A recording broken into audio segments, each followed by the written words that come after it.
What's going on, everybody, and welcome back to the A Show, the Kings, a pro wrestling podcast. We are on a Mania hangover. 4 days straight of wrestling. Meelz, what's going on? Today's the 5th, if you count it all, really. Yes, they're still in Vegas. They They're are still in still. Vegas. I pray for everyone who made it out alive, who maybe, flights budgeted well, all this other stuff. I pray for everybody who did that because, good Lord. Um, I'm exhausted, so I didn't want to talk about it for at least the entire day yesterday. I didn't want to talk about anything wrestling for the entire day yesterday. Then you got that Uh, Raw, and it was fuck. yeah, night 3 was the best night of them all at this point. Well, we'll It talk about the unevenness of both nights this year, which like I have a hot take for that Sure. people might not like, but I have a Oh, hot take for it, and it's not that it needs to be one night again, so don't think it's that. But okay. yeah, actually, I'll just say it now because we've been saying it for weeks. Like this has been like the most planned out build ever, Mhm. and we still got an unevenness on both nights. Like I think the general consensus is like night one kind of middling to average undercard classic main event, and then like night two had all of the great undercard matches, and then like a really whatever main event. It was the pacing. I think it really was the pacing. It was like the way they put these matches on the card both nights. It was just like I don't know who produced it, but they need to So not do it next year. so I'll actually follow up on your take. I think the results were probably the best results possible for Yeah. every one of these matches. Yep. So there isn't a bad result that has happened during these matches, but I think it's very hard to have a really good match at WrestleMania, considering how much goes into these shows at this point. And I'm talking about sponsors, I'm talking about calling out things, I'm talking about video packages, I'm talking about I think you're drawn away so much from the fact that it's a wrestling show that it has to be this kind of like multimedia sports attraction that the wrestling kind of gets left behind a little bit. And that's not to say that there hasn't been good matches or there wasn't even a string of good matches. I just think it's very hard to have a good match. You kind of need all the stars to align of like the perfect build, the perfect place on the card, which unironically the best matches on the card, or at least the most notable matches, were first and last. Yeah. Like everything in between, nothing in between stole the show in any particular way. I'll You say that things in between surprised me. I'll tell you that it wasn't on my bingo card that LA Knight would probably have a better match than AJ Styles did over the weekend.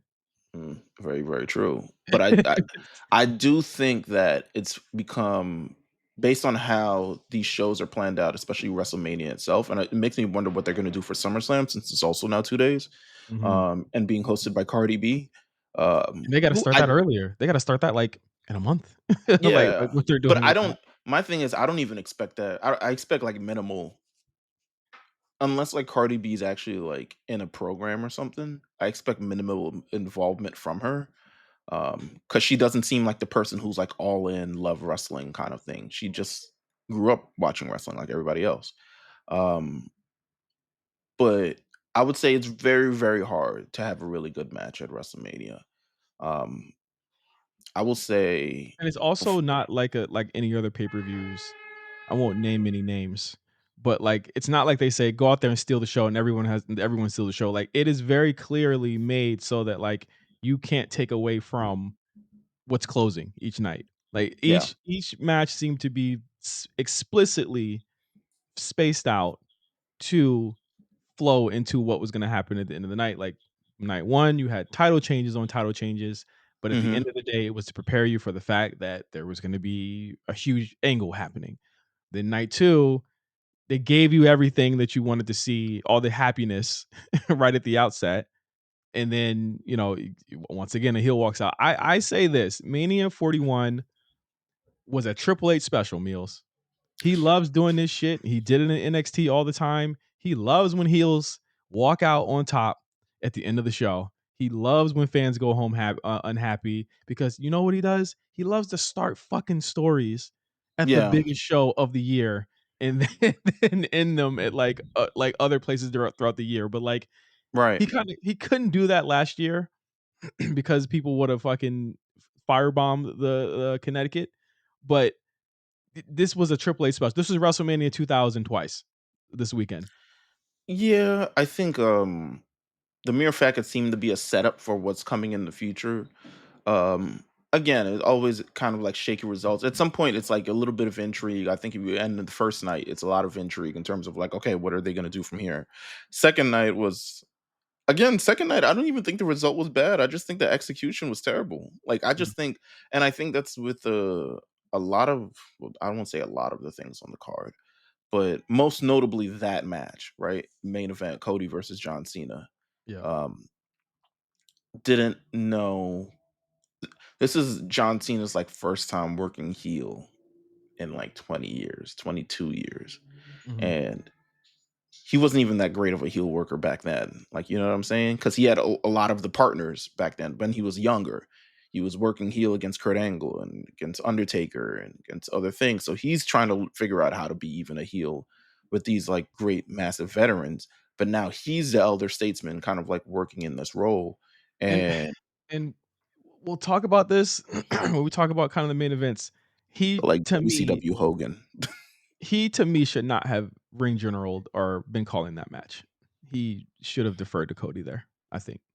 It was clear you could hear him calling every spot during the Well, match, yeah. and I mean, you're gonna hear that for the rest of your life at this point, or at least for the next what 27 dates is what he I says. I I do not think it made Cody look good to defer to Cena there, but, um, let's get into some bits and bobs, some Can blind items, some stray thoughts on Mania yeah. weekend.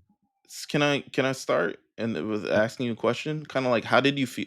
I think the I've never been more turned off by the news cycle leading into Mania than I probably was this year. Yeah, I can see that, yeah. I was And again, this is us being part of the media in a sense, right? Like, and us, like, part of it's also me, like, we wanted somebody and then we didn't get anybody. And it's because WWE and TKO prioritize all of these big, massive outlets. Yep. Um, but then it's also like, I mean, nothing really happened. So it's not like anything that we can kind of like blame about. But you have the Roman Reigns Vanity Fair thing, which is like, why is Roman Reigns doing Vanity Fair? But of course, it's Vanity Fair. Um, but I don't think anything like I can't see where the alignment will come where people who enjoy wrestling would read Vanity Fair, but I could be wrong. Um, then you have a large number of like Triple H things where he's kind of like going at the internet and kind of like their opinions on it, and or at least the opinions on the build to kind of WrestleMania and kind of the work that he's doing, and he's being very vocal about it and things like that. And which I get in a sense, but I also feel like it's a losing battle. You're never going to win against the internet. It just you'll do one thing wrong and then there'll be like 40 million people being like, "See, I told you so." There's at this point there's no um reason to keep feeding the beast in terms of that, or at least do this around WrestleMania. That to me didn't make any sense, especially if you're not trying to focus on the critiques of your card, you're trying to focus on the people and the stories going into it. And then, of course, there's a lot of like Vince McMahon kind of talk. I mean, he's around, so it is what it is. He's forever gonna dominate the conversation. I mean, he owned the company for 70 something years or some shit, Yeah, like yeah. But to me, I guess I just felt away. I was like, I don't want to learn any. But it's the Roman Reigns thing of him being giving his political opinions. I was just like, all right, bro, we can stop here. Like, this is not what I asked for. This is not what I wanted. I saw people say, and I'm glad you didn't take it to this level saying like this is a terrible PR week for them. And No, I mean, I would love to say again, it's a terrible PR week within the established bubble that we have for this company because the you know, one thing we've terrible always said PR week, Chris Benoit. yeah, that was a bad PR week for WWE. This Yeah. was not talked about on any major outlets, on CNN. on anything, like that, anything that you could think would, like and it's the bad and it's the bad thing about, pro wrestling is that no one takes it serious because they don't think that it's real. You know what I mean? So, like, Roman Reigns saying that stupid shit about him being a registered Republican, but really a centrist, rich person talk, basically. Like, I don't Registered Democrat, but a centrist, but yes, a essentially registered Democrat. he votes for Donald Trump because he just had all the answers that he He votes wanted, for you know? Donald Trump because he wants his taxes low because the motherfucker makes like $20 million a year. You know what I'm saying? Like Yeah. that's what that is. I think he probably registered as a Democrat when Obama first got in office, and then he forgot to switch back. That's literally all it is. He's probably always been a Republican. That doesn't shock me.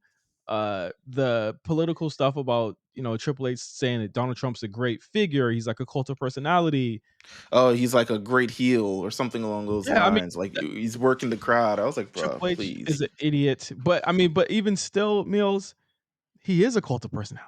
You know what I'm saying? Like that's not wrong, but why the fuck are you asking Triple H about this? You know what I'm saying? Like But then that's another also, thing. Like my thing is that also you have I don't know if it matters to him, but there's a lot of big problems going on with kind of a lot of things that are going on. And for him to kind of like minimalize it to being like he's such this great, you know, um, polarizing character in a sense that he was like kind of saying, where there's people just that I mean, they're trying to garnish people's wages at this point. They're trying to do all these like there's massive things that are happening, especially to the people that are coming out to your show, right?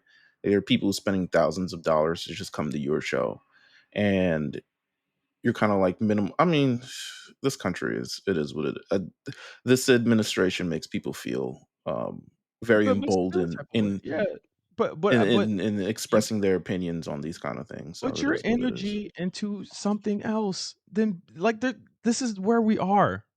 And that's why Yeah, I know that like Twitter, I really wish that like people who were born after 2004, after George W. the sure. first time, could, like, see what the fuck we was going through, because this type of, like, conversation about respecting the president, all this other shit, like, this was going on in 2004. Like, I say this all the time in the show, like, this is I'm living this again.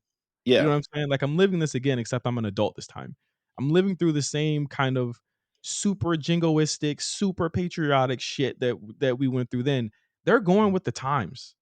They're going with the times, and I don't think that, like, unlike what happened in 2020, where you could largely, like, kind of not be the face of it or, like, not pay attention to it because the president we had, like, Hmm. no one really paid attention, you know what I'm saying? You can't go away from it. It's everywhere. It's in our faces. It is being paid to be in our faces now. You know what I'm saying? Like, they're going with the times, and I do not like it, and this isn't an admission of, "Oh, get over it." I'm not telling anybody to get over it. I'm just saying don't be shocked. Don't be surprised by this shit anymore. And if you wanna use your time and put your time into something else, put your time into fighting back against this type of shit, because that's all we can Yeah. do. Yeah. Don't say like I'm gonna stop watching on the biggest weekend of wrestling and. I mean, that's fine too. That's fine too if they wanna do that. But I But they're think that never going to ultimately do that, they're unfortunately. they're not. But me and you, we sit on this show as hosts, as some people of some sort of journalistic integrity, and Yeah. we review it within those terms. And Hmm. anything outside of that is completely up to us. There was a time we didn't review the Saudi Arabia shows. There was a time we didn't do any of that type of stuff until we saw changes and we saw things that we were just like, okay, some of our viewers want to see, want to, want to hear us talk about it. So we did it anyway. What we do within this is we talk about the characters that we see on the screen. You know what I'm saying? More often than not, unless you're Swerve, in which case, fuck you. But Right. like, that's what we do, and that's where we stand on it. But I do agree. Like the interview comments were awful. It They're was just just a weird energy going into WrestleMania. Like I'm excited about the show. I'm excited about the characters and the moments and the people, and I felt like I was flooded with other, you know what I'm saying, miscellaneous. Um, but it wasn't for me. So hey, it is what it is. Um, you didn't watch any of the Hall of Fame, did you? I did. It Oh, was you it was did. on it was on at a reasonable time for me, or somewhat until Michelle McCool's speech. Oh, And I watched up to I watched up to what was it, the Immortal Moment match, the match, induction, and we watched maybe like 30 minutes of Triple H's, but I literally had to go because we were at Mark's house. I literally had to go because I had to, like, I had to cook the next day. I had a cookout in my house Right. for Mania the next day, so, I actually still have not got to the end of the Triple H speech. I didn't get Um, through any of it. I'm wondering I if I should.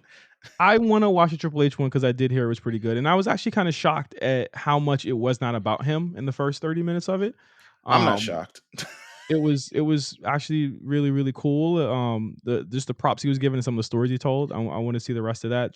HBK's speech almost made me bawl, you know what I'm saying? Like, HBK is just such a great speaker. Yeah.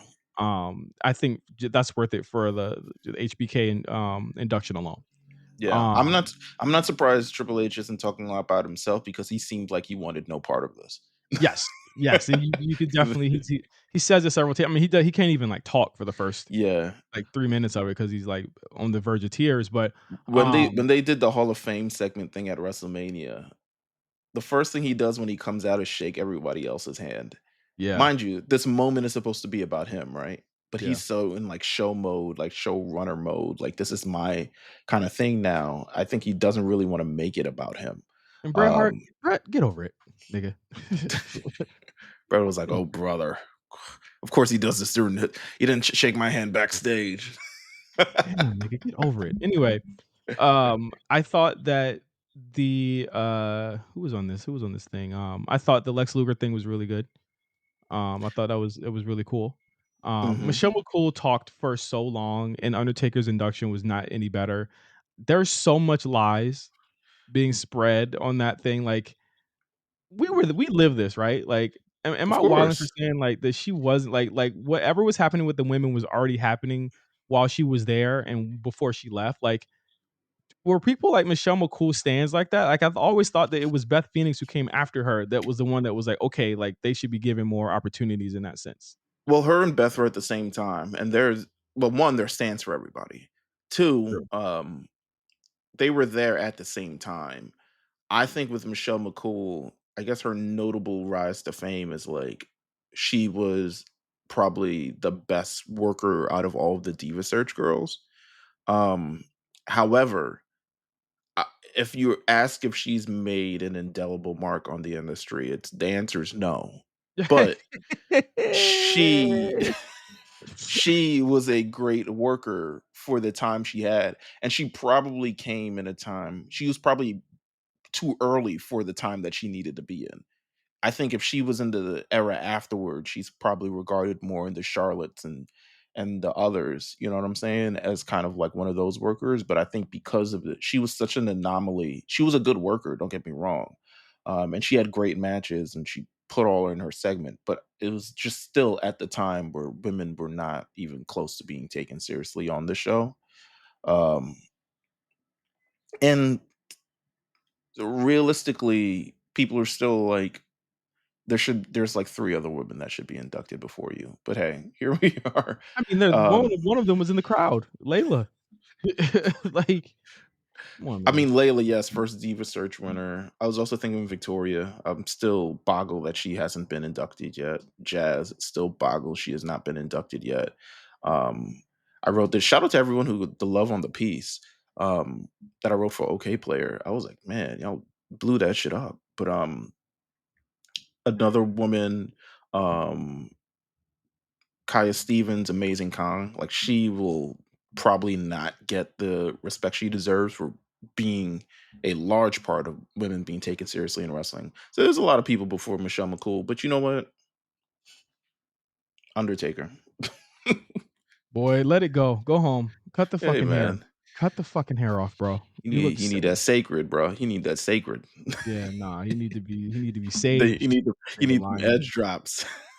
This nigga crazy, man. But I mean, all in all, I thought it moved at a really decent clip until Michelle McCool's speech. Like it uh literally was moving until her speech, and then it just got like you started to feel the weight of the time and what time it was. And I left Mark's house at like 12:30, and he didn't stop till like at 1:30. So, and I saw people saying like, "Oh, brother, of course he takes an hour to do his speech." I'm like, "Nigga, it's the fucking Hall of Fame, like, And he's the it's main for event, him." yeah. Yeah, he's the Yeah. main event. If anyone should be more than fucking, however long, it shouldn't be it shouldn't be anyone Niggas but ain't lived through Mr. T's speech, bro, about his mama. Rest in peace to Mr. T, but niggas ain't lived through going through the speech about his man. mama for fucking 40 minutes. Or Uh, he brings that up too. He brings that up. He talks about the Mr. T thing in the beginning. There is so much stalling that he does before his speech because you could tell he just doesn't wanna do it, that, yeah. it He doesn't doesn't like the really attention being on him at this point of his career. yeah, Yeah. it honestly probably feels like it probably doesn't feel like it starts until about the 35-minute mark for his speech. So, like, it's an hour, but it really doesn't get to the nitty-gritty until, like, the 35-minute mark. Do you feel like it was too soon for him to be inducted? Um, I feel like you gotta get it out the way because if you're gonna, if all goes well with how this ends, I would just go ahead and put Cena in next year. You know what I'm Yeah. saying? Like, I think that there are bigger people that are waiting in the wings than Triple H that you could just get it out the way here in Vegas and give him his flowers now because Well, now there it's like now they do Hall of Fames like they plan on Coachella or something. Like, yeah, we need a headliner. like you need a headliner. Triple H is just the right headliner for the task this year. I'm Head pretty sure Stephanie's gonna go in. Like, she could probably go in next year. Yeah. Yeah. Stephanie, who like I very don't active know. with the company now. I mean, too active. I'm like, "You ain't had nothing to do at home, bruh?" I mean, I like well, it. maybe she I like I mean, Stephanie. her kid one of her kids is out to college, so it is what it is, Yeah, but yeah. she's giving very much mom. I was like, you look at her, I'm like, "You're not comfortable doing podcasts yet." Like, you this is weird. Like, she used to just talking in the house. Like, you need to get through that first before you get a podcast, bro. Yeah, for sure. Stand and Deliver. Man, I really took HBK to task last week Of for the course. build to this show, but I think ultimately it came out with a lot of really good matches and them beating the Stand and Deliver main event, not living up to the show, allegations because fuck anything else that happened on there. Javon Evans, Obafemi, and Trick Williams showed their ass last weekend Absolutely. and put on one of the matches of the weekend. Weekend. Yeah. Um, Obviously, like there was stiff competition on all ends. But who would have thought that they would have did this? I think Javon is ready. He is there, bro. He is fucking there. You got to work on the promos a little bit, but I think in ring, he's that next exciting act that people want to cheer for. I think by And the summer, he probably wins the strap, right? gotta be, gotta be, or at least North American. He has to win one of them. Um, I thought the women's fatal four way was really really good. I think that Jada Parker has really stepped it up in a lot of ways in ring. Just her awareness is a lot better now. Um, Julie as a heel just is just so much better, huh? Like she just like Yeah. Who knew I'd be right? just so much more. I'm right on a couple things on Mania card. Just Alright, just well, let me just just to have this one then, just to damn. get you there. Um, Uh, but no, it was great, to be honest. All 4 women kind of, like, really, really showed out the spectacle of it all. Um, it just and then even the women's North American ladder match, like, that was great, you know? it was Uh, so good. So Ruka finally again really enjoyable crowd pleasing finishes on that show. I just didn't like the way we got here. I yeah, did not like yeah. the way we got here. Do you feel does it feel like a new era of NXT with all Is these results? is coming? Yes. One thing I noticed about Raw, there were no call ups. That was one I thing I mean, noticed about it Raw. was just appearances, yeah, at this point. Yeah, I guess they're saving the calls for the draft whenever they announce the draft, whatever the which hell is that is. fine, because they I think they realized like we have enough of the deck that we could shuffle to make Yeah. the show interesting, and they did.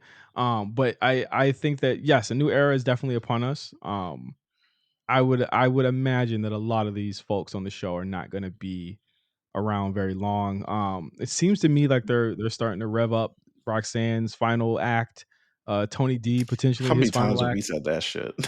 It seems like it. It seems like it for real now, though. It seems like it's happening for real now. Like She I left her don't partner. yeah, for, She has a match with Stephanie tonight when this records. mhm. Um, so as when they wrap those things up, maybe I'll be a lot more, you know, happy about it. Stephanie, man, workhorse of the weekend. If you had anyone that was workhorse and did press appearances, I gotta say she's probably done more than most NXT Women's Champions have ever done in terms of having that title. Mhm. She was there during the next news item that we want to talk about on these loose items. The Well, they know she a acquisition, star, and maybe the interview of how she signed the contract also won them over. It was like, you know what, she a real one. yeah. WWE has acquired AAA, the Mexican wrestling promotion that's been around for years, family owned promotion. I did a little bit of research on it. There was a really cool blog, I believe by Cubs fan, that they just talked about the history of AAA, Mhm. why this could be good for them, how this could be potentially detrimental for Mexico in terms of signings that will either go to CMLL or AAA. There could be a lot of wrestlers that look at CMLL and say, "Nope, I want to go to AAA because I could potentially be a former WWE superstar. Or I could be a WWE superstar that kind of makes it." Um, there's a lot of interesting implications of this. But the one thing the one takeaway I get from this is that now you have a home for their Latin American talent that might be on the sidelines sometimes, whereas we won't have to wonder where Santos is because he's going to go to AAA and do a couple of dates, and he's going to come back maybe with that title. Or, what could the Lucha Brothers do? They could go down to triple. Alberto Del Rio said, "Oh, cross my dead fucking body, bitch ass nigga." Yeah, that ain't happening. But like there's a lot of things you could do, and we're starting to see kind of the expansion of what WWE wants to do. Like they bought the company outright, crazy to think about, but I don't think the acquisition thing is over. I really How think do that they look to Japan next.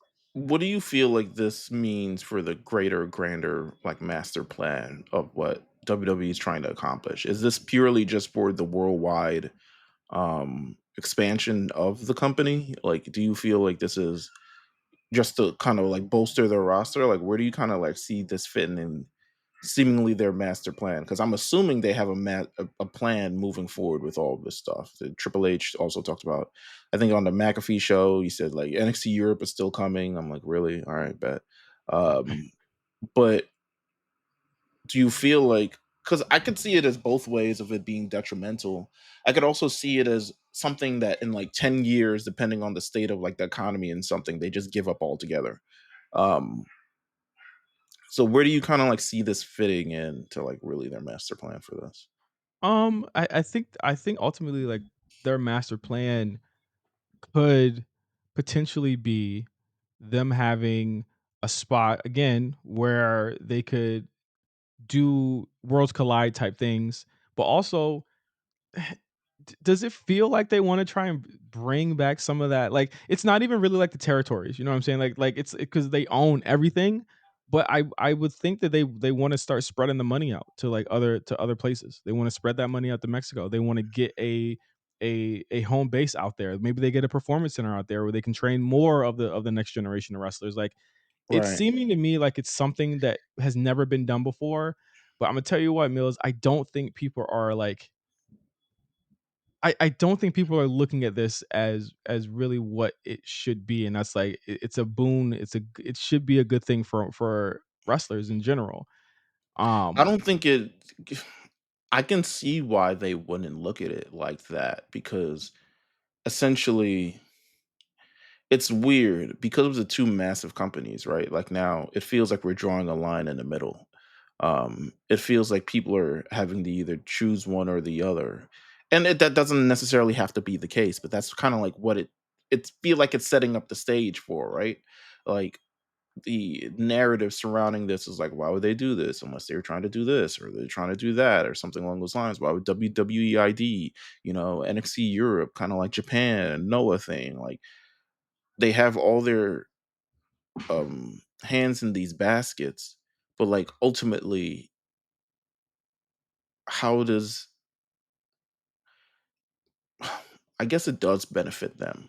Um, but like how does this benefit kind of like the grander scheme of wrestling? Unless it's like for the visibility of it all, which is definitely a positive component. Um, but I'm trying to think of like the just the kind of like the brand, the roster, everything. I don't know. Yeah. It's overall it's still a positive thing, but I see why people would be. I see why, for instance, wrestlers would be like, what they doing here? You know what I'm Yeah. saying? Yeah. No, no, for sure. There is an element of like distrust that could happen there. Um, I think like that you just given a lot of the people that where we always ask like where the fuck is Santos at? You know what I'm saying? Like all of those things, you've kind of given us a way to or given them a way to be like, okay, like this is where these people are. This is what's going on with them, et cetera, et cetera. Like you open up story avenues. Whether they want to take that there or not, they could. Like if the El Grande Americano thing bears fruit, that's a way that's where it could end. It could end in AAA. You know what I'm saying? Like there's a possibility where it ends there and you bring more attention to that. You know what I mean? And I think that's a good thing. And I guess you also, I mean, they wouldn't have to just be lucha to work in AAA. I mean, I guess you have the opportunity to expose your own wrestlers to a different style of wrestling for people who say like they go to the PC and learn one thing. Yeah. Um, Now they're in Noah, now they're in AAA, now they're in a bunch of other different places worldwide. So I could see it as long as it's like managed properly. I'm not sure who's in charge of like this acquisition and kind of like AAA and all this other stuff like that, but I'm assuming it can't be Triple H. Like, I mean they looked good. They looked good. You had AAA stars at Mania. You yeah, they for actually Kingo, look at his come up, man. he said, "Shit, I was on AEW a month ago He's jobbing." like, where's the camera? All these people. He's like, where's the Orale. camera? Hey, hey, look These at the he's people. like, wow. And The I for fuck? free. But that just also gives me more of a sense that, like, now that they've done this deal, it is very clear that El Grande Americano is going the distance, and this is gonna be going on for a while. Yeah, for sure. Which is kind of crazy, but it is what it is. Um, I guess from there we would go to night one of WrestleMania. Yes, night 1, Mania opened with Gunther versus Jey Uso. Um, Hot match to start the show on. Jey took a fucking beating during this match. As he He beat should. he got the shit beat out of him, bro. But he was giving it back. Really cool spots there. There's a power bomb on Gunther from Jay. Jay doing Gunther's moves as well. Some really cool spots there. Really good callbacks as well. Eventually ends up in Jay hitting him with like 3 splashes, and then rear naked choking him for the win and the title. Fireworks. Jimmy comes out, as I loved to have that moment of Jimmy coming out. And Jay, of course, is your new world's heavyweight champion, as we predicted accurately on the show last week. This is nuts. This nigga was Jay Uso 5 years ago, bro. Like, I didn't even know which one was which, you know? Mhm. But it's just like, the testament to the development as a character and all this other stuff like that. Like, it's a they did some good stuff here. They did some good business. Um Match was better than I guess people thought it would be. People thought it would be outright terrible or Jay would be outright terrible, but it definitely was better than it was supposed to be. And now people are kind of have to reckon with, okay, Jay Uso's world heavyweight champion, so what's next? Yeah. And we didn't get the answer on Raw. We kind of still got the hangover from it all, but I'm interested in seeing kind of like what's next. They have their. I don't think WWE does face champions for a long time. Yeah. Especially, well, not ones like Jay. Not in the H era. Well, unless you're Cody. Well, yeah, I guess you're Cody. With the Yeah. H loves Cody. Damien Um, had a pretty lengthy world heavyweight title run too. yeah, it was like actually it was 100 like maybe days, like right? Like 90 100 days? days, 130 days, yeah, something like that. Um, so who knows? But we'll see what happens next after this. But it was definitely good. Um, the next match. Do we understand why it happened now? What? The World Tag Team Championship match. Oh, did you know that they were gonna break the record? No, I didn't know they were gonna break the record. I'm almost 100% sure that this match happened because of the sponsorship for this match. Oh, Clash of Clans. Yeah, yeah, yeah. Like, I was like, I'm I didn't know that they were breaking the record that night. I was like, "Oh, okay." I was Yeah, like, well, neither did I. I mean, it wasn't really this was a poorly built feud. yeah, So and New Day themselves just been ever since the Big E moment, like, it's just been kind of like floating yeah, so that wasn't really part of the case, but once I saw War Raiders come out dressed like I don't know what characters. yeah, essentially, and There's a New lot Day of come out not cosplay. There was a lot of cosplay. I think a lot of old school wrestlers would be like, "What is this Mark shit?" right, and I was like, "Oh, this is an activation." This is what this is. This is a brand play. Oh, okay. Didn't see that coming. And I think they would do it again maybe the following night. They did with, Um, Damian and, Drew. so yeah, I mean, sometimes we're just gonna get these matches that are just, you know, things. Street Profits, TLC match coming on That's next Friday. week. Yeah, that's next week. Oh, Mello winning the Andre. Mello winning the Andre. Shout to Miz for being a good ally in this situation. But Mello Alright, wins the Andre. shut the hell up. Hey Alright. man, come on, man. I'm giving you props to your 4K, Ally, man. Do Cora think he a ally? The Coral? The Coral think he a ally? I'm sure she does. I'm sure she does. Um, I'll give props to 4K. Had a great promo over the Come on weekend. now. Come on now.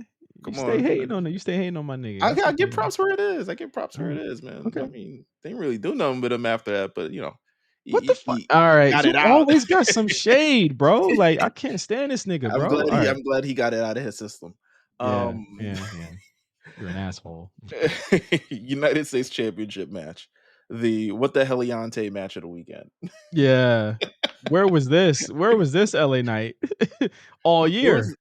But my thing is, this is Jacob Fatu's like first real long singles match, regular ass match. No bloodline rules, no last man standing, no other bullshit, no 6-man tag. So it's kind of getting to see it kind of up close. So I'm assuming they had some time to work on this. And if I had a guess, if LA Knight is like, if I'm gonna be losing, I'm gonna look good while doing it. Like, fuck out of here. Um, But Mania season LA Knight is a different breed, bro. He bro. untucked that jersey and he just started putting up shots, yo. Like the BFT reversal is one of the most damnedest spots on the And people are show. there was someone in my mention who was just like, he just did the moonsault like regular and just fell into it. I'm like, you don't understand the timing that Yes. is. He still had to touch him to make it look like the BFT. And he also had to not die when having Yes. this large man come down and crush you and not kill the other man himself. I was I like, I please. I thought Jacob looked great. I was like, okay, I see it." I was like, I thought he looked great in the match. I thought LA Knight made him look great. He handled him with care. It made him look like a fucking monster. And they Yeah. both had a slug match. It was like it was one of my favorite matches from of the weekend, and I think the most underrated match of the weekend. Like I we agree. argue Io, Rhea, Bianca, Seth, Roman, Punk all day, but I Yeah, think this no, is up there. this is if this was anything on the middle card that stood out, it was definitely this match. Yep, Um, we had Jade Cargill versus Naomi. I was I was whelmed. I was whelmed. Not over, not under, but simply just whelmed. You know what I'm saying? I think with Jade Cargill, we got to get her in the ring in singles matches a lot more often. Like Naomi's Naomi's rebrand was good. it's tough. Like it's amazing, you know what I'm saying? But I think she's evolved so much. The problems I see with Jade was the problems that Naomi had for a large part of her career, to be honest with you. Mhm. Very flat, kind of moving from spot to spot without any kind of thing. The one thing I was mad about Jade about was she has these moments in the ring. Where she waits. Yeah, and I'm just like, Mhm. Why are you just stop doing that?" Like, Like, sell while you're waiting. Everyone I was watching it with, like, even people who, like, don't really watch wrestling, they're like, "Why is she just standing there?" I'm like, yeah, "Because she's supposed to sell while she's waiting. She's supposed to be like, ah, ah," like, yeah, not looking up, stumble a bit, waiting. like she might have to take a class on selling You could from still tell that the you could still see the rather, you can still see the gears running in Jade's head from spot yeah, to spot, and I think it's very noticeable, and it's like, you don't have to, like, always call the spots out as they go, but, like, I can tell you're thinking about what to do next, and I think that, again, working with Naomi is gonna help, as she goes forward, because I don't think this feud is over, even though she No. won. She Um, she might be better as a heel than a face, I think. Um, Maybe, but I think that she has to work as a babyface first so that she can start learning the timing of her comebacks. And I yeah, yeah. think that was the main thing. Like she did some really impressive stuff here. Yeah, The she did. the the electric chair to power bomb was really good. I thought her a lot of the stuff that she was performing throughout the match looked impactful and looked like she was laying it in, and I enjoyed it. But it's just so clear the gulf between her and Naomi, and I think that was what was my main takeaway from it, is like Naomi is really good. Jade, I don't know why she skipped the PC, and I shouldn't be thinking that, you know? Yeah, yeah, yeah. But I think again, it comes with time. I think it comes with more matches. To be honest with you, since she returned, she had one match. Like Right, that just can't happen. right. And I don't want it to be this situation where she's only being used for these big matches, because then it won't seem like the the investment is worth the return. You know what I'm saying? I Uh, feel like the amount of time that we put into Jade and like the segments on the show won't be worth it because the matches will stink. So she definitely needs a lot more things. She needs a story, more stories and stuff like that. I didn't get from this match that she hated Naomi as much as she she does. It was kind of just a standard match. I thought it would have been they more like she smiled at the end, she posed at the end, she did all this stuff. I was like, aren't you supposed to hate her? She pushed you they onto a fucking car. at the very least, they at least didn't do a lockup like Jay and Gunther. Gunther did. But, I mean, as we go forward in the card on night 1, we also had another kinda I wanna know your thoughts on this match, Meals. Charlotte and Tiffy. Mm, I To this point, I have not rewatched it yet. mm. I really don't know how I feel about this match. I don't feel good about the match, but I don't know how I feel about this match because I've seen people say it was great. I've seen people give it 4 stars. I've seen people say it was like the worst women's match they've ever seen. I don't think it was Charlotte's best match at Mania for sure, Hell to the no. but I think that Hell no. Ha, ha. there were so many. Could you agree with me that you could definitely tell they don't like each other? I could tell that yeah, I could tell that they were not working with each other well. They had negative 0 chemistry. Like it reminded me of like Ronda, the Charlotte Ronda matches. Well, the thing with I think even the Charlotte Ronda matches was that there's a level of physicality that would be brought back there. Charlotte really does well in these big match things when you match her level of physicality. And that's why I said it kind of like a lone comment in Discord. I was like, I think Charlotte's trying to be aggressive to bring something out of Tiffany. Um, but Tiffany just wasn't matching the aggression. Not to say that she needs to match aggression. That could not be her bag at all. But I think the stakes and the stage of it all, I think she was looking for her to give her back as much as she was giving her in this moment. She was potatoing the hell out of that girl, and if she Should noticed I would have Meals, knocked the bitch out. I don't know. if you notice Meals, if you're noticing that your dance partner is not receiving that well, you should probably stop doing it. I don't know how wrestling works. I don't know either. I don't know either. This is just as But someone that's not in the ring, but my thing is this. There were so many moments. I don't think here's the thing. I don't think Charlotte was sandbagging her, but I don't think she was a willing participant in a lot of the I don't things that Tiffany was trying to do. I don't There like was they were both wearing fucking pink. That's what I really didn't like. there they there was a spot where and I feel like Penta did this spot the next night where she flipped over Tiffany's back, and Tiffany was like, "What the fuck are you doing?" Like she just looked at her like, "What was I supposed to do with that?" Because Charlotte just kind of did some like it was just weird energy throughout that whole match, and leading up to the finish where Charlotte grabs her face and says, "Don't you ever talk about my marriage again." And she repeats it again, and I was like, that didn't seem like it was like the heel finally going out on their sword type moment that when they talk to their opponent before their last move. That was like a I know I had to fucking lose, but I got to tell you this right now in the fucking ring while we're doing this because we don't talk any other time. No, that's for sure. That's definitely one. Don't you ever fucking do that again. And then she literally 2 seconds later she loses, and I was like, that seemed pointed and that seemed very targeted when she said that. I agree. I don't think this match benefited anybody, and I think they look worse, better off. And I think um, they need to both be talked to about this situation, and Mhm. maybe should even be reprimanded to an extent about the situation because neither of them made it look good. They both look like fools going into WrestleMania. They did this entire big thing for Charlotte to win the Royal Rumble and have this moment. They did this big entire thing for Tiffany to win the Money in the Bank and win her title just to have this moment. And then both of them shit the bed. So um, it's not good on all parts. It just it seemed very, if I was someone backstage, I would say this seems very disrespectful to the investment that we put into both of you for the last number of months. Um, Now you both need to kind of like figure it out. Now, I'm sure they always wanted Tiffany to win.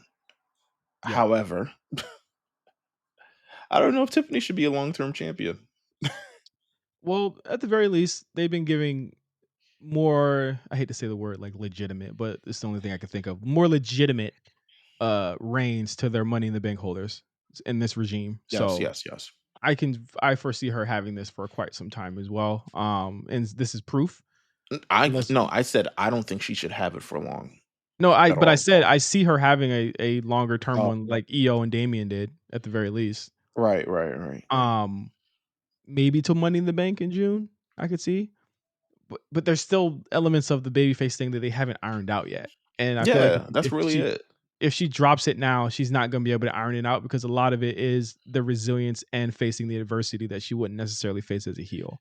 I don't Um, think she should learn how to be a babyface on the fly as champion. That seems but they dumb. did it. They do that all the time though. They do it, yeah, but it always feels better on the next win or something along those lines, or like after they lose the title, then it feels a little bit more legitimate. There's some now they have something that they went through to kind of like legitimize their now, entire thing. now if she loses on Friday, like we haven't seen SmackDown yet. She loses on Friday, then my point is moot. Shit. You know what I mean? Like my point is moot. It doesn't matter if she loses on Friday because that means that like they want her to continue going forward. But with Tiffany, it's giving Liv Morgan to me in a way. Remember when Liv had won the title and she had such a struggle with her first reign, and then she like took time to figure it out.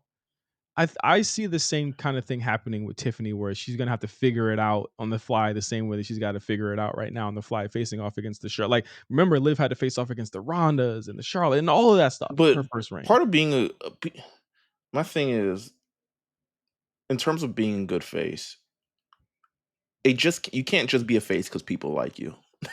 You know what I'm saying? Like you have to go through things. There has to be adversity. There has to be some sort of things you kind of like get through to get to where you want to be. And I think the best faces typically go through that. I think you look at like Becky Lynch, But someone she who hasn't.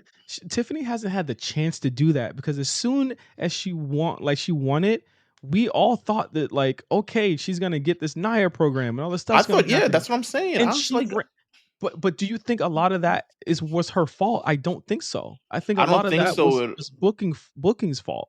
Right, I agree. I don't know. I wouldn't. I feel like doing this as your champion and then also kind of like not making her a fully formed face or at least something for people to get behind other than they like Tiffany because Tiffy time or like that Yeah, or something along those lines. we're on the same page because I said it before. I don't think she should have just, you know, she won the title in a fucked up way. You know what I'm saying? She won it in a really she betrayed someone to win the title. You know what I'm saying? And it wasn't like, and yes, there was the element of her being abused at that time, and Nia like openly verbally abusing her at the time.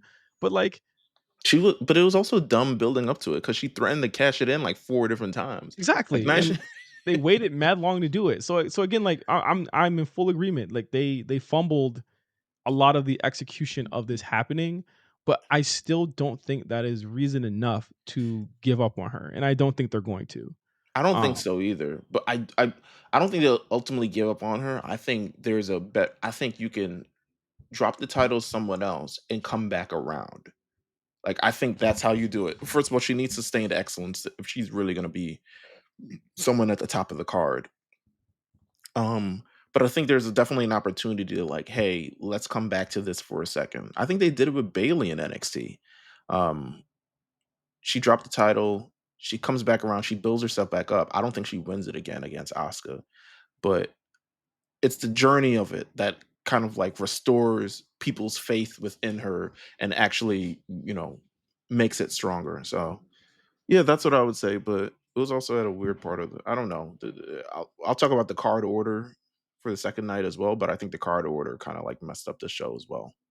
Main event, triple threat match. Roman How'd you Reigns feel? versus. How'd you feel about the CM Punk thing as a Oh, CM Punk fan? it was perfect. It was everything that I wanted. That was special. You gotta admit, that was special. That was, They did you their know, thing thizzle for him. they really did. It looked like a that was the It was supposed to happen last year. no, that was I was gonna say that was like to me like the thank you, the or the apology. You know what I mean? Like the Right. we we fucked up and we're making it right. You know what I mean? And it seemed like he got to do everything, and it was just a love letter to people like me who, again, I waited on bated breath for him to debut in ECW Meals. Like I waited, Yeah. for that first. And when I heard, that first like part of that script come out, I was like, bro, like this is special. I teared up. I'm not gonna lie, I teared Yeah. up. It was really really good. And You got again, the if you want to, package, you got the live band, you got yeah, Paul if Heyman, you if got it's a live, everything. if you're getting a live band played out for you, you're not winning. As soon as I saw that, I was like, oh god, he's not gonna win. Hey, hey man, unless you Triple H, baby. Yeah, live band, you ain't winning, buddy. But again, like such a great callback, and then you get to the match. I also gotta come in Punk here. He had reverse boo boo face. He was smiling like for the first 10 minutes of the match. Like he was having a blast. This nigga was so happy. Like I he think had if it the makes sense, he's good. yeah yeah. He I, was he was like looked like a kid in a candy store, bro. Like he just was so happy to just be there. You know. I think knowing, I mean, he's in this major spot. He's got this battle. There's a story that made sense. There's a main event. There's three players that made sense. The entire match makes sense. I mean, we call this in terms of main events, this is probably going to be the stronger one, and by all stretch of imagination, It this is. was. Yeah. And they did their thing. All three coordinated spots. All three, massive moments, and the end happens. Yeah, the end happens. We get to uh, basically Paul Heyman having to make a choice, and that was where we were at with it the whole time. Was Paul Heyman having to make a choice? They milked this so well, and usually, like people will get annoyed when they milk a certain segment for drama, but we knew Bloodline drama was coming. Yeah. We knew Bloodline cinema was coming, right? And so like they got to this point where Heyman grabs a chair, he gives a chair to Punk, he low blows Punk, and it's like, fuck. So he's for the tribal chief. When was it like starting to calculate in your head where this was going? The entire time, to be real with you, I expected this. Once he turned on Punk, I was like, all right. And Seth was still down in the ring. I was like, okay, I kind of get where this is going, but um, also wrestlers position themselves Very in well. ways that give it no, they give it away too easy. They're Um, pros though. They were like it was even the set up to it like Seth had been like taken out by like a finisher right before, so it made sense. yeah, so he hands Roman Reigns a chair. Roman Reigns beats down CM Punk, and then as Seth gets up, he's like, "Look, it's the moment. Yeah, if we can do it." And Roman Reigns is taking his time. He's waiting finally to get his revenge for the moment. Finally, after years and years, and then the low blow happens, and he gets in all of it. Yeah. He touched Roman Reigns' penis for way too long. Yeah, he chiseled into that. And then Seth, so it's Seth who has the moment. The person, we didn't even pick Seth. Nobody We, picks Seth. s- yeah, I don't think anyone picked Seth to win, Yeah. or that he would be a focal point of the show. But I guess he's owed it at this point. I He's mean, for the definitely last like 5 years. 2 years. I mean, really more specifically last 2 years. He got that world heavyweight title. It was called like the lesser title. I'm He talking got even the losing to Cody all them damn times. he lost to Cody 3 times in a row. He ate shit at Mania last year. He was part of that whole foolishness with The Rock last year. Like it's Seth's time, and I couldn't be more happier for anyone than I am for Seth to be a part of this. What happens on Monday? He's the focal point of the show as he should be. And I really loved it. I love the ending of this of night one. I felt like it ended on a really high note of like what is going to fucking happen on Right. Monday. What is going to, and that's what you want. That's what you want these shows to do, Meals. Like you want them to make you question what is going to happen next time. Um Now I'm hoping I'm wishful thinking that Roman finally will be able to be a real heel, a real face here. I've been very vocal in my complaints of like how he's been positioned in the last couple of months, and hopefully that gets rectified with what's happening here.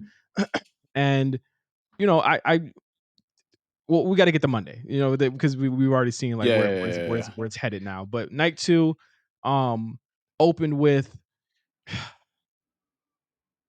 opened with Another great triple threat match. You know what I'm yeah, saying? we ran the gamut of fantastic triple threat matches on the weekend, and they were all so different.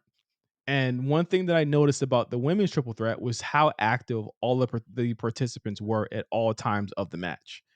Wasn't like the normal triple threats where it's just like, oh, well, I'm going to take a turn, you take a turn. The whole 15 or so minutes of this match, all three women were involved and they were moving at a breakneck speed. I know Bianca was happy because she wasn't working with those. Athletes. Yes, like she wasn't working with no damn slow Sonya Deville. She was working with somebody that she was like, okay, I got finally something I can bite my teeth into, and she went off. They all went off. Like I had literally no complaints. It's one of my favorite openers ever. One of my favorite Rhea Io Bianca matches ever. There's so many spots here that we could just talk about forever. Because they were working like luchadors, low Yeah. key. I mean, I think one of the understated things about Bianca is, and I noticed this during the Rumble match, um, she is very precise, accurate, and often she's the one making sure everyone gets from the place that they need to be and the positions that they need to be in. And I learned this a lot from that Rumble match because I saw her and how she positioned herself every time she had to be in a certain spot or a certain moment. And her timing is just one of the best that's there. Um, the ending of this match, the KOD on Rhea, she's finally about to beat Rhea. Io comes off the top with the over the moonsault, pins Bianca. I was not mad at it at all. I don't know. I don't think anyone else was be mad at it at all. Yeah. I mean, I don't think you could be mad. I think if Bianca won or Rhea won, people probably would have been more pissed off. Io won, everyone's happy. Everyone walks away happy. Um, How'd you it feel just about the didn't boo? feel. How'd you feel about the booze? Um, it's a lot to reckon with. I feel like they're gonna become contagious, to be honest with you. I I think think people once they leave Vegas atmosphere, I think she'll be fine. But like I don't people, know, bro. what you mean? I just feel like, all right, so I'm assuming Bianca has to teleport back to SmackDown. Yeah, she's gone. Um, Yeah, and back to the has backup to line. has to reckon with all the shit that she has over there that she has not sorted out through. Um, I hope that works out better for her. Um, but I I didn't like the booze. I thought the booze were cheap, but it is what it is. People can How boo, were they whatever. cheap? I thought the booze were, I don't think people know why they're booing her. Did you feel like the booze for Cody were cheap? Yeah, I don't think people know why they're booing this either. Other than they're like really like, I mean, other than they really like Rhea and also they really like John Cena, but I also feel like they were just being contrarian for the sake of being contrarian, for especially for the John Cena booze. It was like the Cody booze was like WrestleMania 18, Rock versus Hogan. Like we love Cena so much, and this is why we came. So fuck you, Cody. Like you remember on Friday, they were even booing Cody there, Yeah, and Cody had to like pull something deep out of his. We'll get to the reason why. Every promo I remember building up to this match makes me more mad about the main event. yeah. Um, but either way, great triple threat match to open the show. Um, like the Drew McIntyre and Damian Priest match In a presented vacuum, in a presented by vacuum, Doom, the Dark Ages. in a vacuum. If this was any other show, this was Raw. you know, Yeah, this match goes over so much more well, and it's not a bad match. Don't get me wrong. This match is no, it's actually not. It's very good. It is just it had to contend with that triple threat afterwards, man. It really did, and I feel for both Drew and Damian in that sense. I like the match. I like the ending of the match. Like I said, definitely, I think this one, especially in night two, probably could have benefited from the card being shifted around a little bit. I'm not Yeah. understanding why they This bookended it so hard with this these like should have massive been matches. this should have been on night 1, in my opinion. I think so as well. It could have definitely used it. I think just to be honest with you, I thought the Becky return should have been earlier. Um, I thought, God, I don't know where they put all these other fucking matches. To be honest with you, especially since Randy Orton doesn't really have them. To be honest, I'm gonna keep it a buck with this Randy Orton shit. He could have stayed home. No, no, I no. like the moment, but we No, that could have was stayed cool. home. That It was was cool. The cool. people It was the cool. people I was with loved it. So, like, again, watching these without watching this without the I guess, like, the knowledge of all this stuff, really helps because I get to see, like, what niggas is really fucking with, you know? And they were like, "Who is this Joe Hendry guy?" But they were intrigued as to, like, where this was going. So I can't say that it was a complete failure, and Randy got a really cool moment. People I want don't think it mania was a moments. failure. I don't think it was a But failure. I it was just a thought it. mania moment. It was a mania moment. It was a cool moment. Everyone fucking knew who he was in there. Like, it's just I don't I'm not mad at it. I don't I'm really not care mad for at it Joe either. Hendry. Like, so I don't and so no, he doesn't have to go home. He doesn't have to go I was home. just, but I'm not mad at it. I just think it. You could have stayed home. For what? For why? How about What's that? wrong? What's wrong with him? What's wrong with him having that moment with Joe Hendry? I don't understand. This could have happened anywhere else. No, it couldn't have. Yes, it could have. No, it couldn't It could have. have happened on. It It was could his have. 20th Mania It, match. it could have happened literally 2 weeks ago in Scotland or wherever the hell, It was his Glasgow or 20th. wherever It it was his is. 20th Mania match. It was his 20th Mania match. It would have been. It's It would have still been. inconsequential. It's It would have fucking still been 20. inconsequential. It would have still been 20 next year. If Next he couldn't match. have, yeah, would the Next story match. of the 20th match would have happened if KO was there? No, it would have been about KO, him kicking KO in the fucking head. Okay. Fatal four way for the Intercontinental Championship. I don't remember this match, to be honest with It you. felt like everyone. Here's the thing. Every match on that night felt, other than the other than triple threat, felt like it was like leading to this big match, this big main event match, because everything was like there was no match that went over like a certain time on the card. This in particular felt like it was like rushed, to say the least. It was I blinked and it was gone, it was over with. Right. We didn't talk about the Phoenix replacing El Cloud. It wasn't really much to the match anyway. But um I thought Dom was the right winner here. I what they are once again belaboring the end of the Judgment Day. Yeah. Why are we waiting Yeah. this long? Why are we waiting this long? He should have kicked him in the shit fucking on Monday. But hey. Just do it, bruh. Just end it already. We get it. We completely understand they don't like each other. Um I thought that it was the right winner. It was the right person, and we don't have to worry about Braun. He is going to be fine. Braun's a-okay. Yeah, Braun's fine. Um, yeah, I wish I'd remembered more about this match, but I don't. Um, People are very upset about this next match. What? Uh, Bailey was removed from having her WrestleMania moment. Damn. Bailey, this could have been. She worked all year to be in a tag team title match with Lyra. The stuff that she went through, the Mm. hurdles that she crossed. She had faced Nia Jax and lost the title to her. And this is the one thing that we asked for her, is just to have a match on WrestleMania. And she couldn't even do that. Damn, Her check I'm didn't writing even bounce. AEW in the sky. Her check didn't even bounce, man. That shit crazy. She still got money. Wow.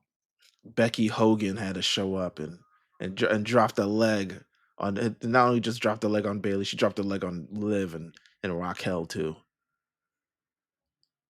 And they said, "Why is the Intercontinental Champion winning this match?"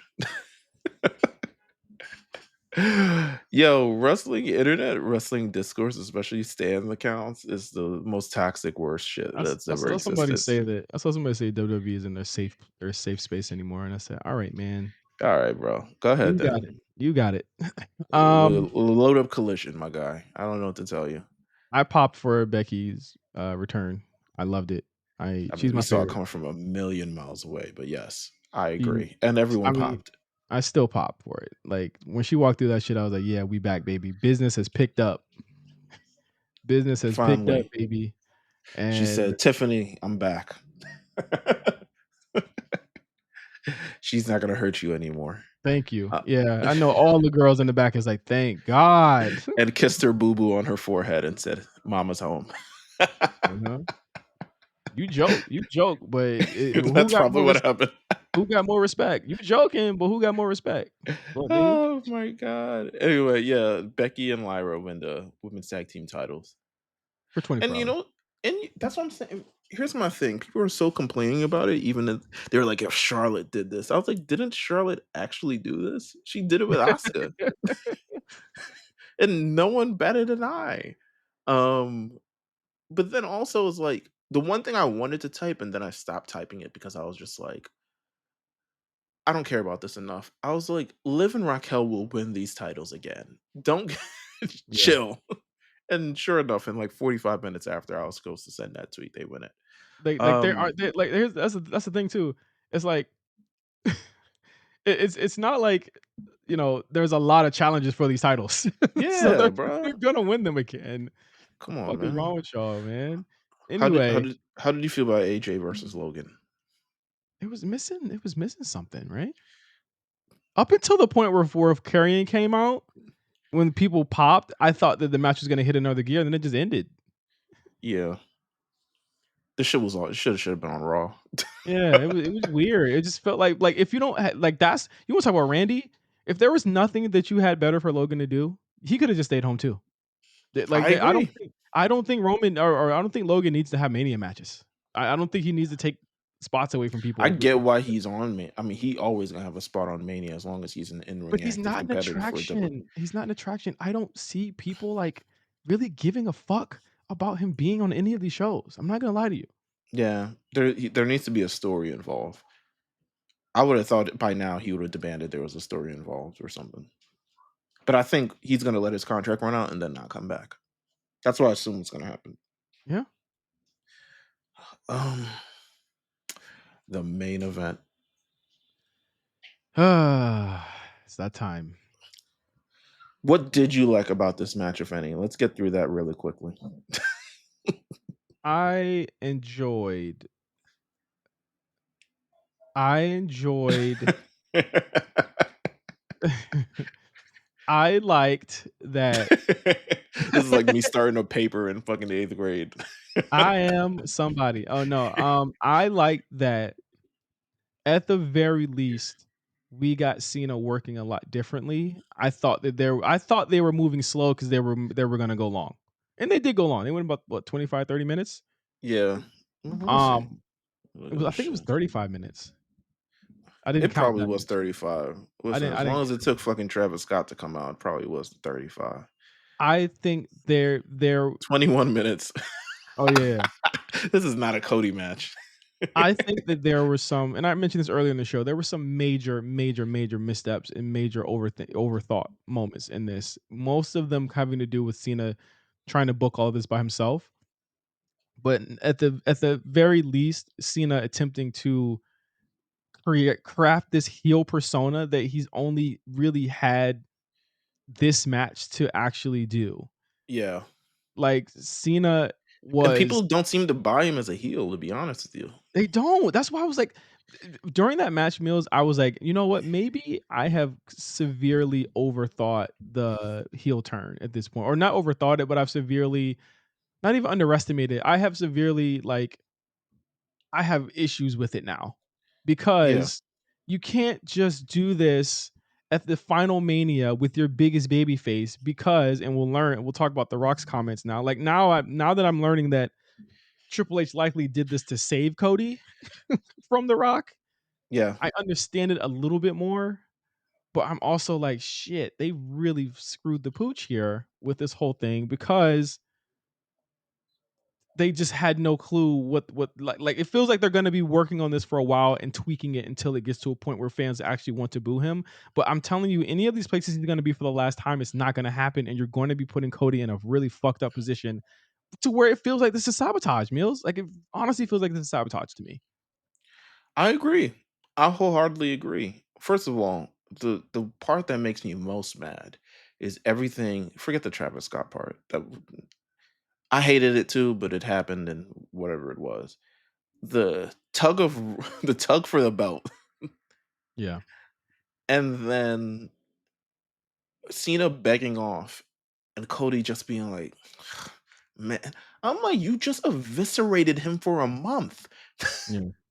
You talk about he couldn't wrestle. You talk about his he looks More than ghastly and more ghostly than and shit like more than that. that, Meelz, you kicked out of mad shit Yeah. I mean, he already. kicked out of 4 AAs at this point, so, And the super one. And the yeah. turn and the exposed turnbuckle. So, I was confused of, like, "Wait, how was this the part that he dies? Um, is it because of Travis Scott?" And then let's get to it now. We learned from The Rock today because what one thing I can tell you about WWE is that they're always listening and seeing fan reaction. That's one thing that we can say is that they do see what the fans are saying, right? Well, I think Rock wanted to get because everyone anticipated because it didn't make any sense that The Rock didn't fucking show up to this bullshit. Yes, no, absolutely. And I think that getting in front of it is something that he attempted to do this morning. When he said, "Hey, let me just go on the show and try and make good on this," right? He gets Right. on the show and says, I was called by Ari Emanuel because, and I don't have the numbers here, but I know it's cap. But he says He I was says called by. tickets were slow. He said tickets were slow. He didn't He say said tickets were low. he said tickets He's were slow for Elimination Chamber. I distinctly remember that not being the case, but maybe I'm wrong. Maybe I'm wrong here. it wasn't sold out immediately, which I guess is the Whoa, new stand. I mean, it's the stand. Is the Ari Emanuel standard, maybe?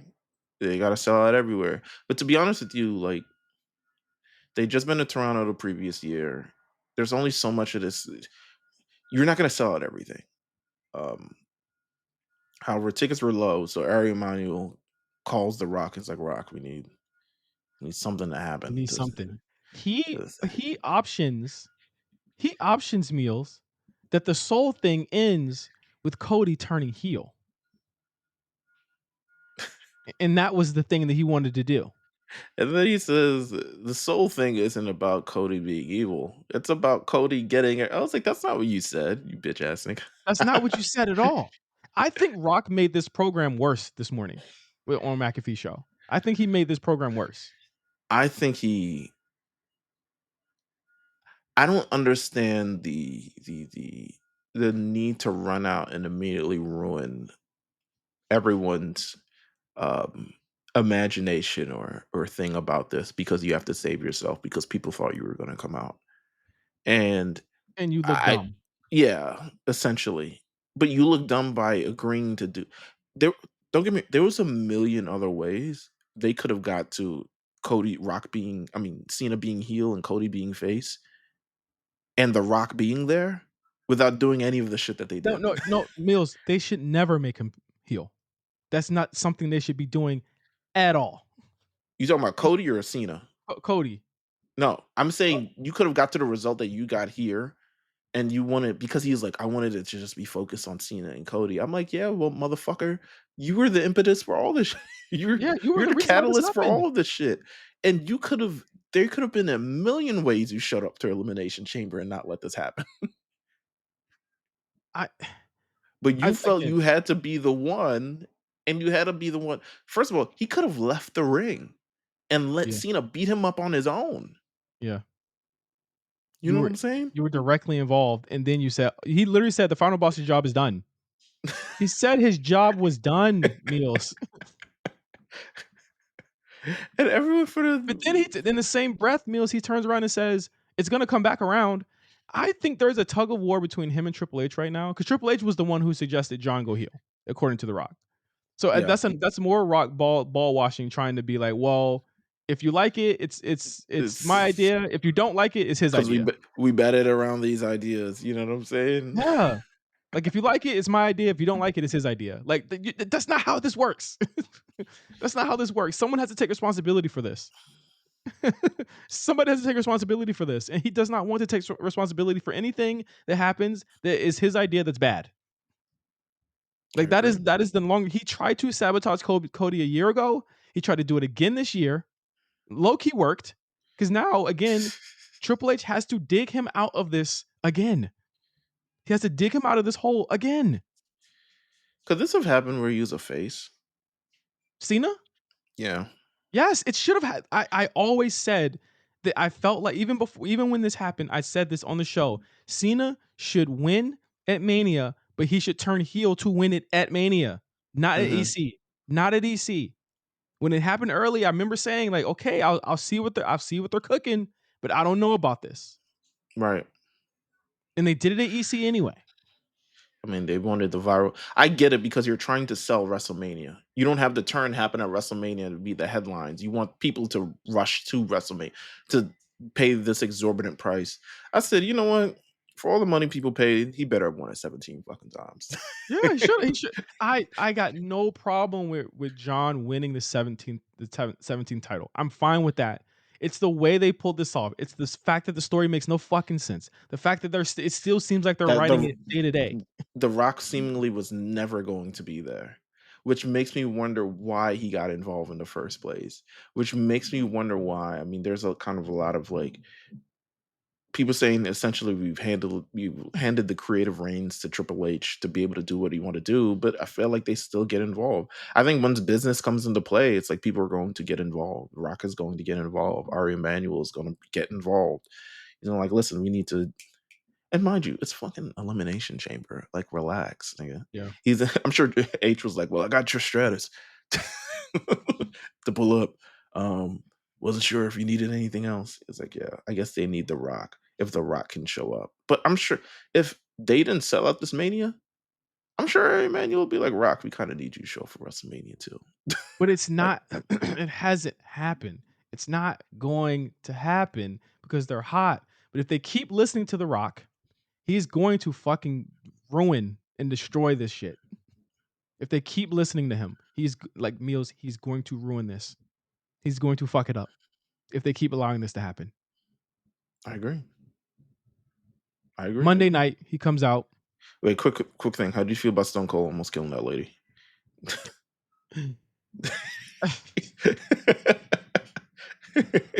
I I mean, she really ain't didn't feel. die, but I really feel like I was like that was crazy. I said, "Damn, that's crazy." Then I moved on. you didn't see But Nick Khan run over. yeah, I saw that. I was like, no. I was like, my wife was like, "What happened to that lady?" I was like, "Babe, you're never gonna hear from her ever again." She was like, "They disappeared her." I was like, "No, you're just never gonna hear from her ever Yeah, again." I was looking for her on Raw. I was like, God damn, well, you better have a seat. You know what I'm She saying? she's fine. Let's just say this: she's fine, and she gonna be fine. Monday Night Raw. Monday Night Raw, Cena cuts a promo. Lots of shit happened on this episode, by the way. We're gonna try and Even get through Travis it. Scott's, by the way, you know. Wearing the Jumpman jacks that I guess you see Pat McAfee running towards the ramp after the fucking show on Sunday when Cody's walking up the ramp with the shoes in his hand. I'm like, bro, who told you it was time to clock out? Get the fuck back in that seat. What is wrong I with didn't you? see that. No. He ran up, go watch it back. He runs up to the ramp and he's like, oh shit, it's still on. And he runs back. Um uh oh, Cena. He cuts a long promo.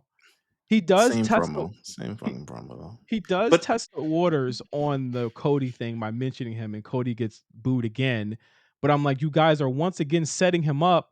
Cena has to do something extremely dastardly, not in a smart town, in order for this shit to work. yeah. Okay, he has Can to I do also something say this seems like the much more focused realized plan of what John Moxley's trying to do.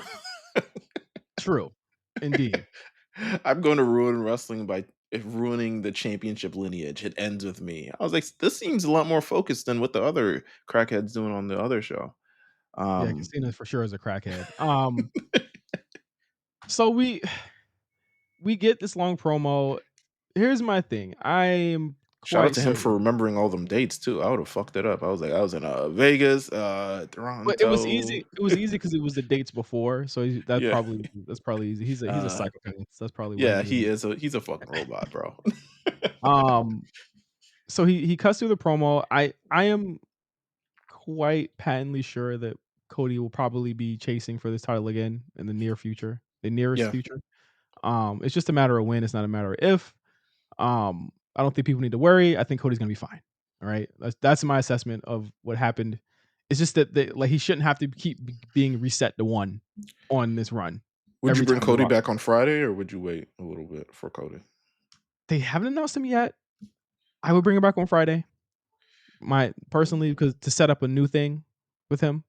Mm, Because regardless of what those fucking fans thought in Vegas, that's still the guy selling the tickets when Roman's not there, when Cena's not there, when all those people are not there. He's there.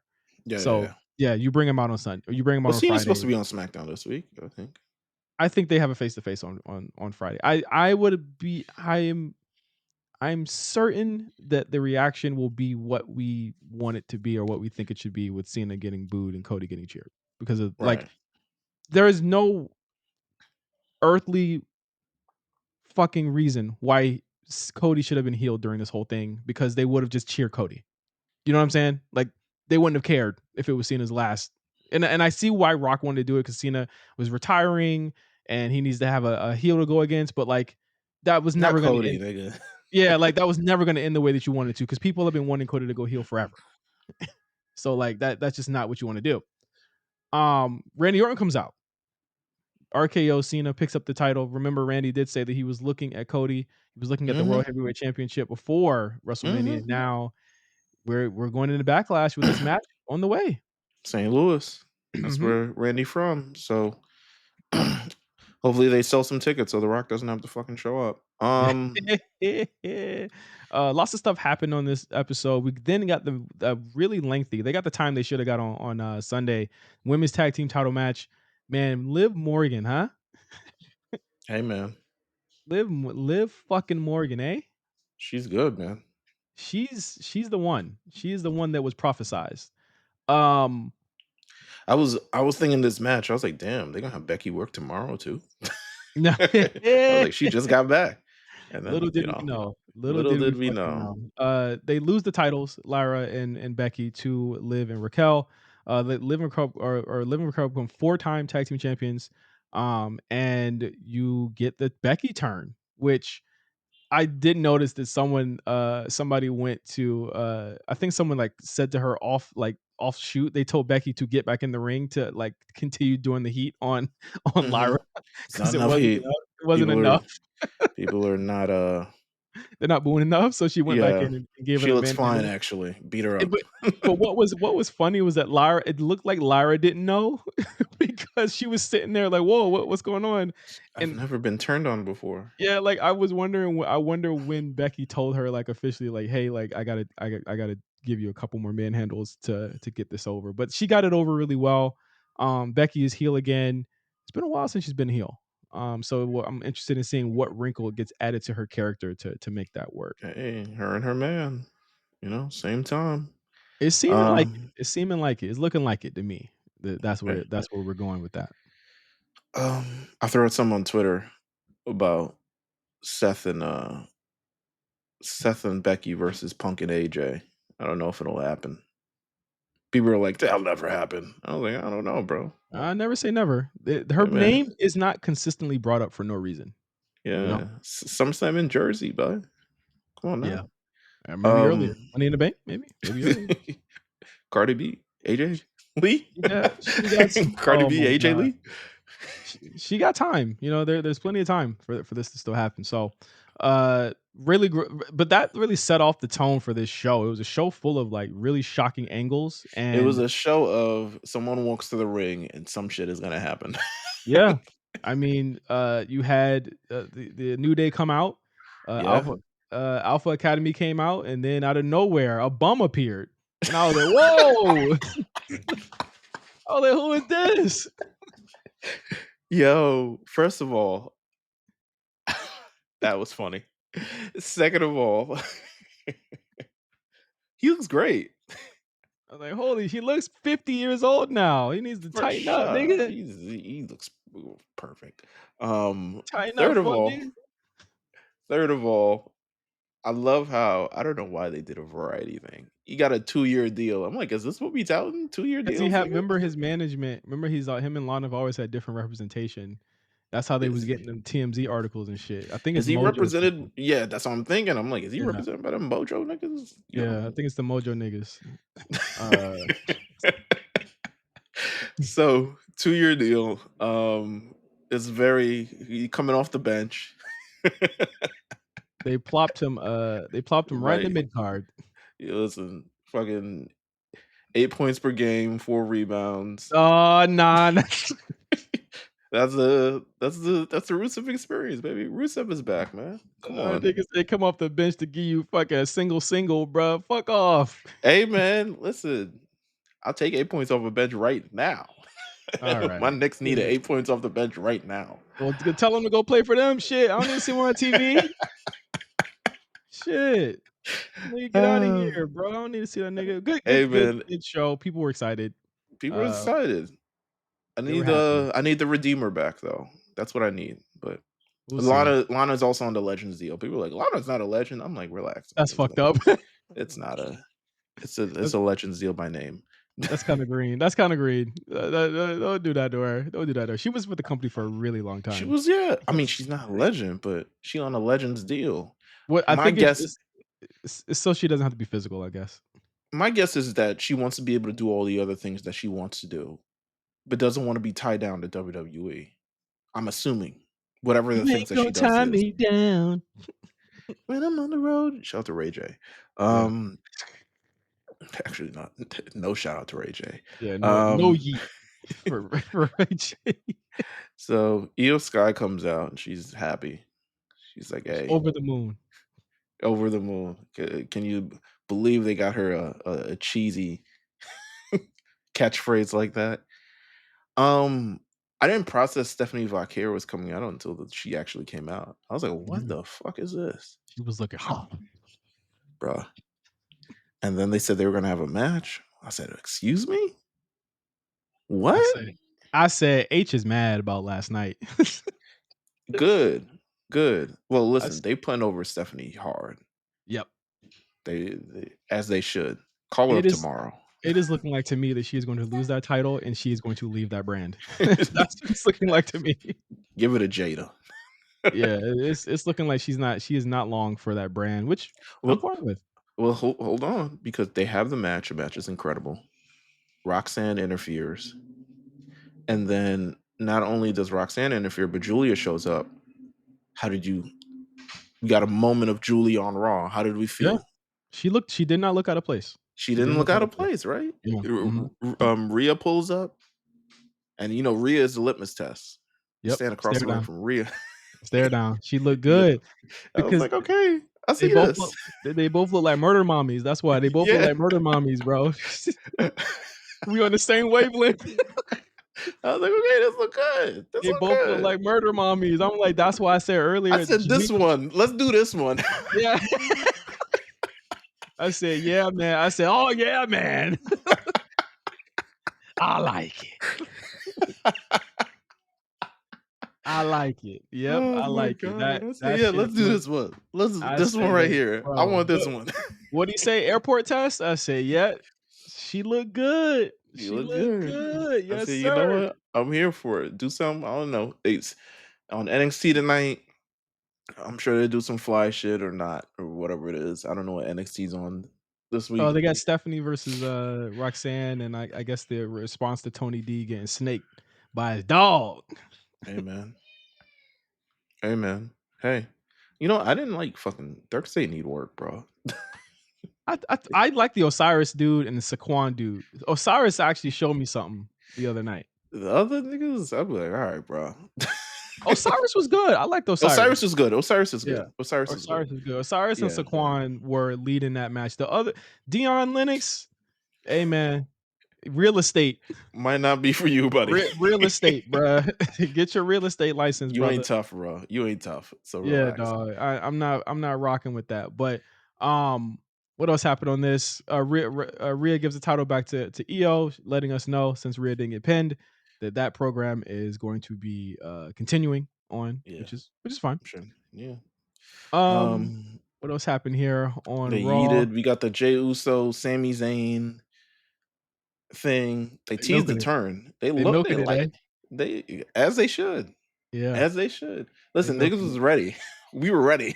Yeah, they milking it. I've been calling it. They milking it. I like it. He I like stand. it. He stood there, and I was like, "Oh God, it's not about that. It's not happening now." And then it didn't happen now, and I It was didn't like, "You happen. know what? Fair." You can't do it in front. You can't Um, slam us friend's brother, bro. You know what I yeah, mean? bro. You can't do Not that. just not yet. You know why? And It's probably because of what they had later in the night. yep. They were like, "Yeah, no, let's not do this right now." And then right Um, after that, Gunther comes out the crowd. Say, y'all niggas know who I am, huh? Huh? it was on timing, bro. Brother was like, "Nah, y'all been talking wild." Y'all been I talking finally wild about listened to me, y'all. commentary. I tapped that. I finally watched my match last night, and y'all were shitting on me. What nigga? Push Cole. Push go, Pat McAfee mushed him knocked his back. glasses off. Knocking his glasses off is a great heel move. Knocking Bro, I glasses off, will bro. bro, nigga knock my glasses off, I am automatically on demon time, bro. Yeah. I want all parts. Knock his glasses off. Grabs Cole, ready to put him in a headlock. Uh-huh. Pat comes with the right elbow. It was like, oh, they about to scrap. That was my first response to this. It was like, oh, they about to fight. Yeah. Um, and people get involved. Pat's people jump the barricade, try to get involved. Um, niggas literally getting choked out right there in front of Adam Pierce. I'm like, Adam Pierce, Adam, what are you, you doing? you gotta do something, bro. Come What you on, you mean? gotta, What you mean stop him? yeah, you stop him. You're right here. You see, Black Ref kick over off of him.